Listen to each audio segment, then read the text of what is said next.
Et bonjour, voilà moi c'est Amanda, comment ça va? Dites-moi en commentaire là en bas. Aujourd'hui on se retrouve pour une nouvelle vidéo et même pour une nouvelle année. Et il est temps que les choses changent. Mais avant toute chose, prenez un petit thé, un petit café, prenez un truc à manger parce que on va papoter, donc mettez-vous bien.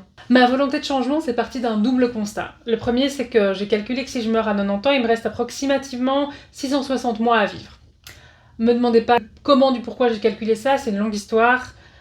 Tout ce qu'il faut savoir, c'est que le calcul a été fait et que le résultat m'a choqué. 660, c'est pas un nombre énorme. Et j'ai pas envie de gâcher ma vie, entre guillemets, de me retrouver vieille et pleine de regrets. Voilà. Le deuxième constat, c'est que j'ai une vie confortable. J'ai un toit au-dessus de la tête, j'ai de la nourriture dans le frigo, j'ai une famille en or, un amoureux merveilleux. J'ai un travail, j'ai un bon travail. Pour l'instant, je suis en pause carrière, mais d'un point de vue général, je reprends en février. Et d'un point de vue général, c'est un bon travail. Et tout ça sans vraiment essayer. Je me suis juste laissée porter. J'ai écouté ce qu'on m'a dit. Tu dois faire des études, tu dois avoir un bon travail, etc. etc. etc. Et je me suis pas vraiment posé de questions. J'avais la tête dans le guidon et je suis arrivée un peu là par hasard. J'ai une vie confortable. Je suis bien. Et c'est bien d'être bien, mais c'est pas suffisant. Je veux pas être juste bien jusqu'à la fin de mes jours. Je veux voir jusqu'où je peux aller si j'essaye. Si je mets de l'intention dans mes actions pour aller vers un objectif, enfin plusieurs du coup, parce que cette année, elle est placée sous le signe du try hard. En gros, l'objectif pour la fin de l'année, c'est ma vie, mais en mieux. C'est moi, mais en mieux. Et ça, dans tous ses aspects. Et je vous embarque avec moi au rythme d'une vidéo chaque dimanche. Il y aura des vlogs toutes les 2 semaines. Une fois par mois, on aura un petit point sur la situation, ce qui a été bien, ce qui fonctionne pas pour moi, mes galères, mes réussites, l'évolution, etc. Et puis les éventuelles modifications au plan de départ. Et puis les autres vidéos, ce sera sur des thèmes plus précis qu'on verra un peu plus en profondeur, comme par exemple comment faire un plan alimentaire, comment rester motivé, comment être productive, etc. etc. Et voilà le programme un peu plus en détail. En premier lieu, il y aura des habitudes journalières non négociables. Il y aura donc ma routine du matin, ma routine du soir et boire 2 litres d'eau par jour. Ça, c'est vraiment la base, c'est le minimum du minimum. Ensuite, je vais faire une allée low buy pour reprendre le contrôle sur mes finances. Alors d'abord, c'est quoi le low buy? Littéralement, ça se traduit par acheter peu. Et c'est le fait de ne faire que des achats nécessaires ou vraiment réfléchis. Ça a différents buts pour différentes personnes, pour les différentes personnes qui le font. Vous pouvez le faire pour une semaine, un mois, etc. Mais comme vous l'avez compris, on est dans une année try hard. Donc pour moi, ce sera 1 an de low buy. C'est un peu extrême, mais ça fait 2 ans et demi que je ne travaille plus parce qu'on est parti vivre au Mexique avec l'amoureux pour son travail. Et donc moi, j'étais en pause carrière. Résultat, pas de salaire. Résultat, mes finances sont pas au top, elles sont pas au beau fixe, on va dire. Et l'autre chose aussi, c'est que je me rends compte que j'ai 1 million de choses, 1 million de possessions et que je me sers pas de la moitié de ce que j'ai. Et je veux pas rajouter du brol par-dessus le brol. Bref, je veux être un peu moins désinvolte et faire des choix un peu plus réfléchis. Et pour ça, on va se mettre des règles. On a d'abord la green list. Donc ça, ce sont les choses que je me permets d'acheter, qui sont autorisées entre guillemets. On a tout ce qui est courses pour la nourriture, tout ce qui est produits d'hygiène, tout ce qui est produits nécessaires au bon fonctionnement de la maison, par exemple des piles, du nettoyant pour le sol, une brosse à chiottes, que sais-je. J'ai aussi le droit de racheter sans réfléchir le remplacement à un produit ou un ustensile que j'utilise au quotidien. Par exemple, si mes écouteurs tombent en panne, j'ai le droit d'en racheter parce que je fonctionne pas bien sans mes écouteurs. Ensuite, on a la yellow list. Donc ça, ce sont des oui, mais avec des conditions. Alors la première chose, ce sont les plantes. J'ai le droit à acheter 2 plantes. 2 plantes maximum parce que si je me mets pas de limite, je vais acheter 95 000 plantes. C'est pas le but parce que si j'en ai trop, je les laisse crever. Donc 2 plantes, c'est très bien. Ensuite, on a tout ce qui est produits de skincare et de hair care. J'ai le droit, mais seulement quand le précédent est vide. Si je veux m'acheter une nouvelle crème hydratante, il faut que j'attende que ma crème hydratante du moment soit terminée. La règle suivante concerne les vêtements. J'ai plusieurs règles à ce niveau-là. J'ai le droit d'en acheter seulement si je supprime un autre vêtement qui est dans ma garde-robe et que je ne mets pas. J'ai le droit aussi uniquement si j'achète des intemporels que je suis certaine de porter souvent et qui sont de bonne qualité. Je dois aussi privilégier plus, la seconde main, et j'ai un budget total de maximum 250 € pour les vêtements. J'ai aussi le droit de m'acheter une bonne paire de chaussures. J'ai également le droit d'aller 4 fois boire un café à l'extérieur sur l'année parce que je me suis rendu compte au Mexique, avec l'amoureux, on a eu une nouvelle habitude qu'on n'avait pas ici, c'est qu'on allait au Starbucks ou au Italian Coffee se chercher un café, mais genre limite c'était tous les jours, ça coûte un pont, petit 1, donc j'ai pas ce genre d'argent, et également parce qu'on peut tout à fait faire son café à la maison. On n'a pas besoin d'aller à l'extérieur pour boire un café. Pourquoi je m'en autorise 4 du coup si je trouve que c'est pas nécessaire? Tout simplement parce que avec ma meilleure amie, on aime encore bien se voir et aller boire un petit café. Ensuite, au niveau des livres, j'ai le droit d'acheter des livres uniquement si ce sont des tomes suivants d'édition spéciale que j'ai déjà et que je veux vraiment. Donc, je vous explique un peu plus clairement. J'ai pas mal d'éditions spéciales, Illumicrate, Allcrate, Fairyloot, etc., etc.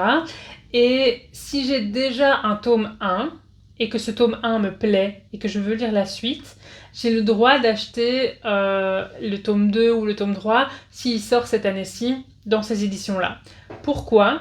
Parce que c'est des éditions spéciales et les gens qui les revendent, parce que c'est possible de les trouver sur Vinted, etc., mais les gens pètent des plombs et ils vendent ça à genre 50, 60, 100 €, 150 € le bouquin. Et non. J'ai le droit avec une limite de 8 livres sur l'année. À la base, j'avais mis 10. Puis je me suis dit non, 10 c'est trop, donc on va redescendre à 6. 6 ça fait 1 tous les 2 mois. Et puis je me suis dit mais ça c'est pas assez. Donc j'ai un peu fait la part en deux, donc c'est 8. Ensuite on arrive à la red list. Alors dans la red list, ce sont toutes les choses que je n'ai absolument pas le droit d'acheter. Ce sont des gros no-no. On a tout ce qui est vernis. J'en ai 1 million, je m'en sers pas, donc ça c'est hors de question. Ensuite on a le make-up. J'ai pas le droit d'acheter du make-up parce que petit 1 j'utilise pas vraiment. Et le seul truc que j'utilise c'est du mascara et j'en ai, donc j'ai pas besoin de m'acheter du maquillage. J'ai pas le droit d'aller faire mes ongles non plus parce que j'ai tout le matériel à la maison et j'ai les compétences pour le faire, donc ça sert à rien d'aller dépenser de l'argent et du temps à l'extérieur alors que je peux faire ça à la maison. Ensuite on a aussi tout ce qui est décoration. J'ai suffisamment de brôles à la maison pour décorer la maison si j'en ai besoin. Donc pas de déco non plus. On évite aussi tout ce qui est nourriture pour le temps de midi à mon travail. J'aurai mon meal plan et mon meal prep pour ça. Voilà pour mon année de low buy. Maintenant on passe au goal suivant et c'est une année sans scroller, sans but sur les réseaux sociaux parce que il faut vraiment que je reprenne le contrôle de mon temps et de mon attention. Je vais supprimer tout ce qui est jeux sur mon téléphone.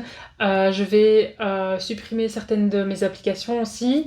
Et je vais installer des bloqueurs d'applications sur Instagram et sur TikTok parce que je voulais les supprimer à la base, mais comme je veux poster des vidéos en format court, du coup j'en ai besoin. Donc je vais utiliser des bloqueurs d'applications. Le concept c'est simplement que vous installez une application qui va bloquer les autres applications et donc il y en a une qui est vraiment bien faite parce que vous pouvez premièrement choisir combien de temps vous avez le droit sur l'application par jour. Donc si vous voulez vous mettre une demi-heure, vous avez le droit à une demi-heure et après ça ferme tout simplement l'application.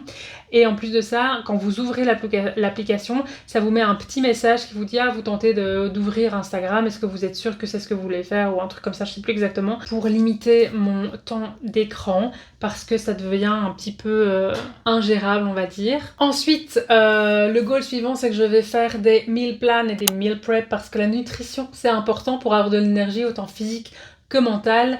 Je vais calculer les apports dont j'ai besoin et on fera un plan avec des recettes, etc. Pour la semaine. Tout ça, ce sera le samedi et le dimanche avec le calcul de mes macros, etc. Je vous expliquerai tout ça dans les prochaines vidéos. Ensuite, on va aussi faire du sport pour améliorer ma santé physique. J'irai au Jiu-Jitsu 4 fois par semaine et à la salle de gym 2 fois par semaine. Je voulais aller au CrossFit, mais niveau financier, ça va pas fonctionner, donc ce sera à la salle de gym.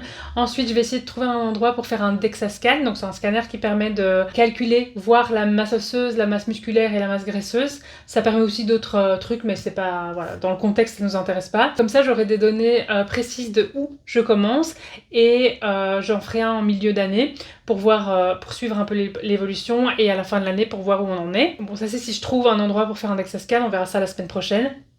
Ensuite, un gros challenge, je voudrais gagner 10 000 € en plus que mon salaire normal Et pour ça j'ai un plan, enfin j'ai une ébauche de plan. Ça je vous en parlerai dans les prochaines vidéos. Donc n'hésitez pas à vous abonner pour rien rater, puis ça fait toujours plaisir. Ce challenge c'est d'une part parce que ça fait des années que j'ai envie d'ouvrir un petit commerce en ligne, et puis aussi parce que j'aime bien la thune. Qui n'aime pas la thune, ça permet de faire des choses super cool. Ensuite je voudrais également apprendre une nouvelle langue, et pour être tout à fait honnête, j'ai déjà commencé à apprendre le néerlandais. Donc continuer à apprendre le néerlandais, je voudrais pouvoir tenir une conversation avant la fin de l'année. Ensuite, je voudrais travailler mon mental. Pour ça, je voudrais bien aller voir une hypnothérapeute pour qu'elle m'aide notamment à régler mon problème d'addiction au sucre. Ça n'a rien à voir avec mon mental, mais bref. Et aussi mon problème de procrastination. Je voudrais aussi aller voir une sophrologue parce que les psys, ça me fait... À la base, je voulais aller voir une psy, mais ça me fait un peu peur, les psys, donc je vais plutôt aller voir une sophrologue. Au niveau de ma santé physique aussi, j'irai faire une prise de sang et voir si tout est ok. Parce que, comme je vous disais, on a vécu 2 ans et demi au Mexique, et autant ici, j'avais une santé de fer, j'avais genre un rhume tous les 2 ans. Autant quand je suis arrivée au Mexique, j'ai commencé à avoir des maux de tête que j'ai jamais eu de ma vie. J'ai commencé à avoir des maux d'estomac. Bref, il y avait rien qui allait. Genre tous les mois, j'avais un truc, j'étais malade, j'avais un gonflement bizarre, enfin voilà. Je sais que la qualité de l'air était moins bonne là-bas parce qu'on était juste à côté du volcan, donc il y avait plein de cendres dans l'air et tout ça.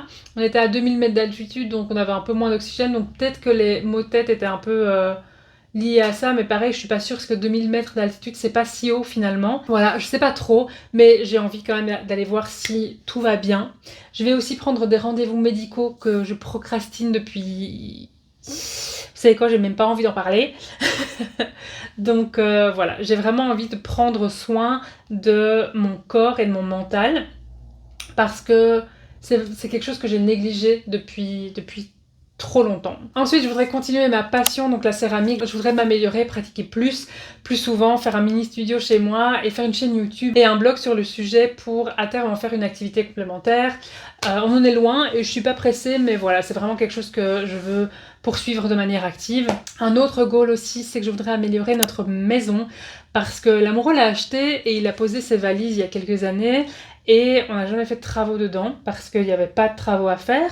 Et donc on est toujours dans les couleurs que les précédents proprios ils ont choisi. Premièrement, il est temps de rafraîchir la maison. Ça fait quand même quelques années qu'on vit dedans et il y a pas mal de petites choses à régler. Et puis je voudrais qu'elle nous ressemble plus en fait. Je vais y aller pièce par pièce, à commencer par mon espace en haut, c'est la bibliothèque. Vous pourrez suivre tout ça dans les vlogs. Un autre goal que j'ai également, c'est cultiver ma créativité. Je vais apprendre à coudre, je vais faire du tufting, je vais écrire un livre entre autres. Ça fait beaucoup de choses. C'est mon plan pour 2025, une année où je vais tout donner, où je vais repousser mes limites et où je vais vraiment voir jusqu'où je peux aller. Alors je sais que ça fait beaucoup de choses, mais comme on dit, vise la lune, au pire si tu rates, tu atterris dans les étoiles. Puis je veux aussi, même si je veux faire beaucoup de choses, plus de choses, je veux quand même rester bienveillante envers moi-même. C'est un de mes goals de cette année, c'est prendre soin de moi. Et je vais pas m'auto-flageller si j'arrive pas à faire tout ce que je veux ou si je retombe dans des mauvaises habitudes, etc. C'est pas le but. Faut savoir être bon envers soi-même, mais il faut aussi être honnête. Et donc si je tire au flanc, ben je me secoue, mais l'objectif c'est quand même pas de burn-out en fin d'année quoi. Et vous, c'est quoi votre objectif pour cette année? Est-ce que vous aussi vous voulez tester le mode try hard ou justement vous accordez une année un peu plus chill, un peu plus tranquille? Dites-moi tout ça dans les commentaires. N'oubliez pas de vous abonner, d'activer la petite cloche et de laisser un petit pouce en l'air si cette vidéo vous a donné envie de suivre mon aventure. Et puis ben, on se retrouve dimanche prochain pour le premier vlog de l'année. À dimanche, bye!